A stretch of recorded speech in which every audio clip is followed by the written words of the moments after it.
খেতে দেওয়ার পরে ওই বান্দা যখন বাদশার দরবারে আসে, বাদশা তাকে কথা বলার জন্য তার কাছে ডাকে এবং সত্যতা যাচাই করার চেষ্টা করে।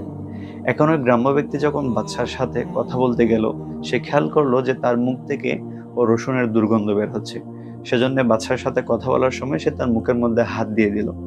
মুখের মধ্যে হাত দেওয়ার পরে বাদশা তো নিশ্চিত হয়ে গেল, কারণ তাকে একটু আগেই ভুল বোঝানো হয়েছে যে এই বান্দা লোককে বলে বেড়ায় যে বাদশার মুখ থেকে দুর্গন্ধ বের হয়।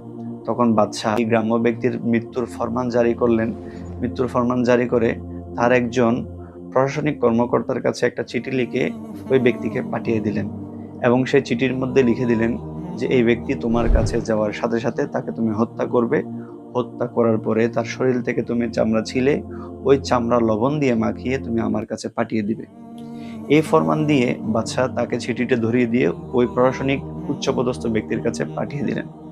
ওই গ্রাম্য ব্যক্তি যখন বাদশার দরবার থেকে বের হলো, ওই কুমতলবওয়ালা প্রশাসনিক ব্যক্তি সে মনে করলো যে বাদশাহ মনে হয় তাকে চিঠির খাম দিয়ে অনেক ভালো বড় একটা দায়িত্ব দিয়েছে, যে দায়িত্বের মধ্য দিয়ে সে অনেক বড় একটা প্রতিদান পাবে।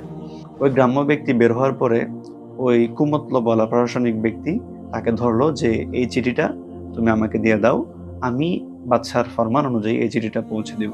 সে অনেক জোরাজুরি করলো বাদশার ফরমান মানার জন্যে, কিন্তু ওই দুষ্ট ব্যক্তি তার কাছ থেকে চিঠি নিয়ে সে তার গন্তব্যের মধ্যে চলে গেল।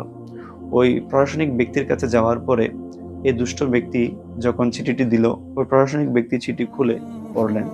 পড়ার পরে দেখতে পেলেন যে এখানে মৃত্যুর ফরমান জারি আছে, যে এই লোক তোমার কাছে আসার সাথে সাথে তাকে তুমি হত্যা করবে, তার শরীর থেকে চামড়াগুলো আলাদা করবে এবং চামড়া দিয়ে লবণ দিয়ে পেঁচিয়ে আমার কাছে পাঠিয়ে দিবে। এই ফরমান যখন ওই দুষ্ট লোক জানতে পারলো, সে কান্না করা আরম্ভ করে দিল এবং বলল যে এই ফরমান তার ছিল না, বরং অন্য একজনের, সে জোরাজুরি করে নিয়ে এসেছে। কিন্তু ওই প্রশাসনিক ব্যক্তি তিনি যখন এই ফরমান পেলেন, তিনি বলছেন যে না, আমি তোমার হাত থেকে এই চিঠি পেয়েছি, সুতরাং আমাকে বাদশার ফরমান অনুযায়ী তোমাকে এখন মৃত্যুদণ্ড দিতে হবে এবং তোমার উপর এই শাস্তি কার্যকর করতে হবে। সে কথা মতো ওই বান্দাকে মৃত্যুদণ্ড দেওয়া হয় এবং তার শরীর লবণ দিয়ে পেঁচিয়ে বাদশার কাছে পাঠিয়ে দেওয়া হয়। বিকেলবেলা যখন ওই গ্রাম্য ব্যক্তি আবার বাদশার দরবারে আসলো, তখন বাদশাহ তাকে দেখে অবাক হয়ে গেল। অবাক হয়ে জিজ্ঞেস করছে, তুমি এখানে কেন? তোমার তো ওই জায়গায় থাকার কথা।